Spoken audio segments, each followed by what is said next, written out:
Welcome to the 10th video in our Cybersecurity Lab 2026 version. And in this lab, we're actually going to do domain joining from our Windows 11 VM that we created earlier to the domain that's being controlled by our domain controller. So when a Windows computer joins an Active Directory domain, it becomes part of a centralized network managed by a domain controller. During this process, the computer establishes a trust relationship with the domain. It receives a unique computer account in Active Directory and can then be managed using domain policies. This allows users to log in with domain credentials and give administrators the ability to enforce consistent security settings, deploy software, and manage resources across multiple machines from a single point of control. So what we're going to do in this lesson is join our Windows 11 computer to the domain that we established when we set up the domain controller on our Windows server. So to do that, we'll jump over to our Windows 11 virtual machine.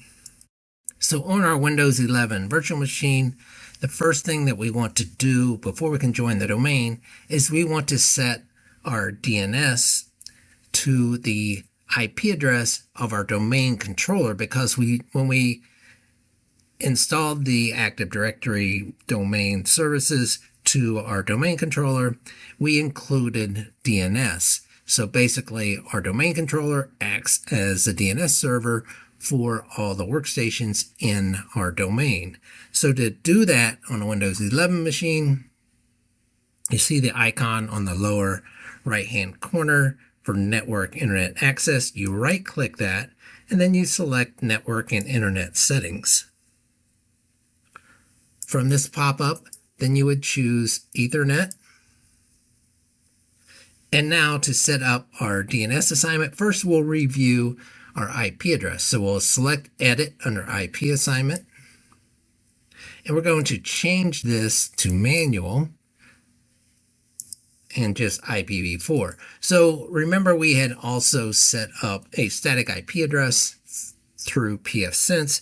So just to make it simple and make sure we don't have any conflict, we are going to manually assign a static IP address on the Windows virtual machine as well, but we're going to give it the exact same IP address.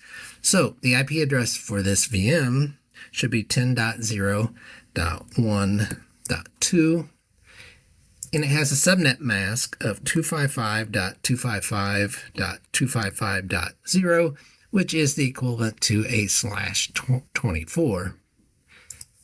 And then for the gateway IP address, remember that our gateway IP address is the IP address of that interface on pfSense for that network segment. So in our case, it is 10.0.1.1. And then our preferred DNS, we'll go ahead and set that. And we want, once again, we want our preferred DNS to be the IP address of our domain controller. So we gave that the IP address of 10.0.1.3. And then we will select Save. And at this point, we don't need to go into the DNS assignment because we are able to do that from the IP assignment window. And as you can tell, you can just confirm it by looking at the DNS server assignment. For IPv4, we see the 10.0.1.3. So we've got half our job of joining domain already over. So now what we want to do is actually to join the domain. In the search bar, we'll just type in domain, and what we see is up above it says access work or school. That is what we want to select. And now once we select it, and then the very top option is add a work or school account, we want to select connect. Now when this comes up, you're going to have a couple different options. And what we want to do, we're not going to worry about the email address up at the top. Down at the bottom, we see join this device to a local Active Directory domain. That's what we will select. And our domain name, remember, is ecore.local. And then we select next. And now you have to log in with a domain admin account. So remember, there was an account called administrator, and give it the password that you set up for the administrator account, and then select OK. Now we see that we can add this account. So let's keep this administrator user account. We'll keep the account type as administrator. So on the drop down, select administrator and then select next. So now we can just restart our VM and it will join the eCore domain. So we'll select restart now.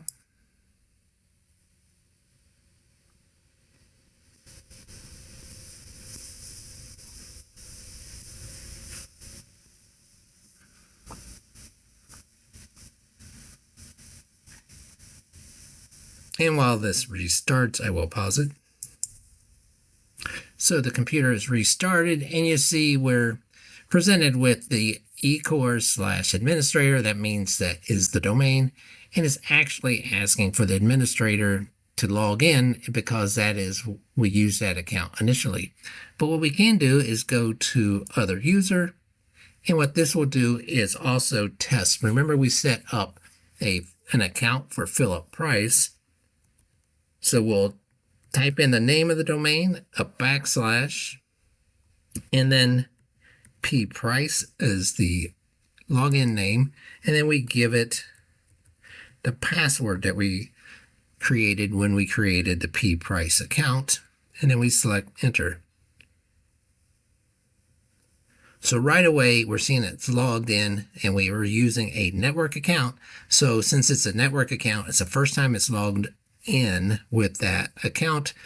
So we get these welcome screens that are going to take a few minutes as it configures, because it's the first time this user is logged in.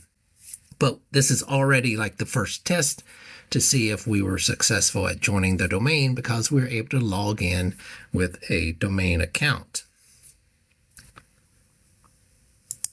So now you see we are logged in, and right away you'll notice that we're not full screen. So we have to do that manual screen resize, and this does get a little tedious at times, but once we get it working, it's definitely worth it to have the full screen.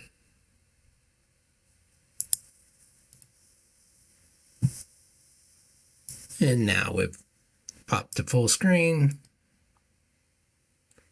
So a couple things we can do now to check to make sure that it's joined the domain, but we know that it has because we use a domain account, is now what we can do is jump to our domain controller itself. And remember, we need to input Control-Delete on the domain controller. We will log in as administrator. And one of the things we can do to check if the domain joining was done correctly is, once the dashboard comes up, we can go to Tools and then go to Active Directory, Users, and Computers. And under Computers, if we highlight it, we see Desktop IDCN-RIN. And if we go back to our Windows 11 virtual machine, so I'll minimize the domain controller, and if we typed in name, we can view the computer name, and we see it is Desktop IDCN-RIN. So we did not create that computer account in Active Directory. However, when we had this computer or this VM join the domain, it automatically added it in Active Directory. So we have successfully domain joined this Windows VM. So we have an Active Directory environment set up. Now you have the option of, on the network diagram, we actually show two separate Windows 11 VMs. I encourage you to go ahead. You would create that VM the same way we set up the first VM. However, with multiple Windows machines, it is going to take up some resources on your host system. Like in my case, today I'm working on a laptop with only 32 gigabytes of RAM, so I'm sort of short on RAM and some other resources. So what I'll probably do is only use one Windows VM in this particular lab environment. If you have more resources, you can obviously add that second Windows VM and some other features.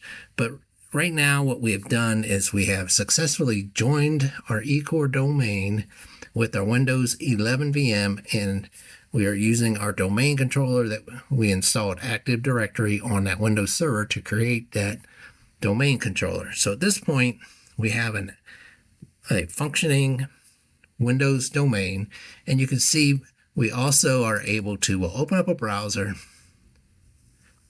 And once again, it's the first time we signed in, and Edge wants you to sync your data. We are not going to sync our data, and it tries several times to get you to sync your data.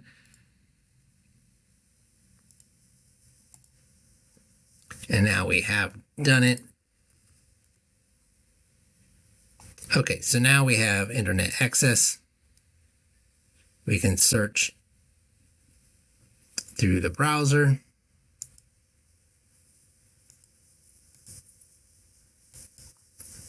And we could also, if we wanted to bring up a command prompt, we could ping 8.8.8, which is Google's DNS service, and we have a successful connection. And this is from our Windows VM, so remember it's using that DNS server that's built into the domain controller. So that completes this video. In the next video, we will install Sysmon on our Windows 11 machine.